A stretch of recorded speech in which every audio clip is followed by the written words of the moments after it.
করার জন্য প্রতি বছর পুরো বিশ্বে আমরা হলো বছরে 2বার গ্লোবাল ক্লাইমেট স্ট্রাইক করে থাকি। এই দিন হলো পুরো বিশ্বে সবাই একত্রিত হয়ে এই যেটা হলো আমাদের ফ্রাইডেটা আছে, এটাকে হলো আমরা ফিউচারের জন্য আমরা বলতে গেলে উৎসর্গ করি।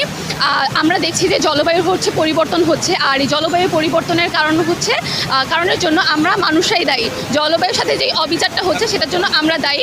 যেহেতু আমরা দায়ী, যারা হলো অবিচার করছে অবশ্যই তাদেরকে সুবিচার নিয়ে আসতে হবে। এই সুবিচার আনার জন্যই আমরা সব একত্রিত হয়েছি গ্লোবাল ক্লাইমেট স্ট্রাইক করার জন্য। স্ট্রাইক করার মাধ্যমে আমরা হলো নিজেরা সচেতন হবো এবং হলো অন্যকে সচেতন করব, এবং তারাও যাতে জলবায়ুর সাথে অবিচার করা বন্ধ করে আমরা হলো এটা নিশ্চিত করার চেষ্টা করব।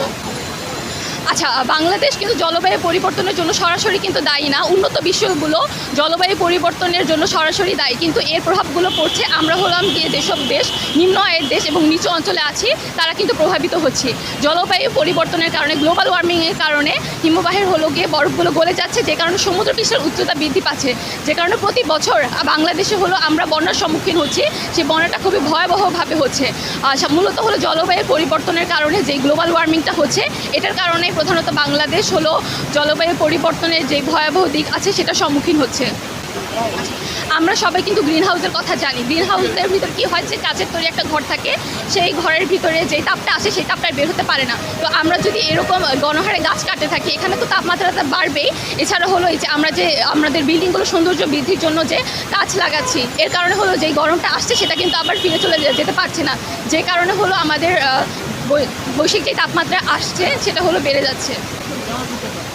জনসচেতনতা বৃদ্ধি করার জন্য আমি যদি ক্লাইমেট সেক্টর থেকে বলি, আমরা হলো গিয়ে বিভিন্ন ক্যাম্পেইন করতে পারি, বিভিন্ন ওয়ার্কশপ করতে পারি, মানুষকে সচেতন করতে পারি। মানুষ যখন সচেতন হবে যখন তারা জানবে যে ক্লাইমেট পরিবর্তনের কারণে আমাদের বিভিন্ন সমস্যা হচ্ছে, আমরা হলো গিয়ে স্বাস্থ্য, অর্থনীতি, ইনফ্রাস্ট্রাকচার সব দিক থেকে ক্ষতিগ্রস্ত হচ্ছি, মানুষ যখন এটা উপলব্ধি করতে পারবে তখন তারা নিজ থেকেই সচেতন হবে। আচ্ছা স্যার, ডক্টর মোহাম্মদ ইউনূসের কাছে আমরা দাবি জানাতে চাচ্ছি যে যারা হলো উন্নত বিশ্ব আছে তাদের যাতে ফসিল ফাইন্যান্সটা বন্ধ করা হয়, কারণ হলো ফসিল ফুয়েলের ব্যবহারের কারণেই কিন্তু এই জলবায়ু পরিবর্তনটা প্রধানত হচ্ছে। তো যদি ফসিল ফাইন্যান্সটা বন্ধ করে দেওয়া হয় তাহলে কিন্তু তারা ফসিল ফুয়েলে কাজ করতে পারবে না। এর ফলে আমরা আশা করছি যে জলবায়ু পরিবর্তনের এই প্রভাবটা একদম হঠাৎ করে তো পরিবর্তন হবে না, কিন্তু এটা আস্তে আস্তে কমে আসবে। সেই সাথে হলো আমাদেরকে গাছ লাগাতে হবে।